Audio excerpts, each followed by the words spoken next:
Muốn chất phải khác biệt. Chiếc Ford Everest Titanium này không thể rời mắt. Ford Everest màu trắng được phối lại với những chi tiết decal đen sắc sảo, tạo nên tổng thể hai tông trắng, đen đối lập đầy cuốn hút.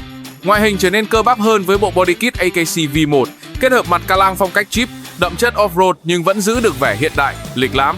Dàn chân là thứ khiến mọi ánh nhìn phải dừng lại. Bộ mâm Force 20 inch CNC màu chrome nổi bật, bên trong là ốp heo Brembo đỏ, điểm nhấn không thể lẫn vào đâu được.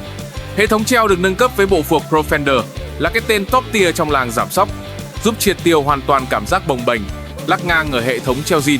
Đặc biệt, bản độ lần này không hạ gầm, vẫn giữ được dáng xe cao ráo, đúng với phong cách mà chủ xe theo đuổi.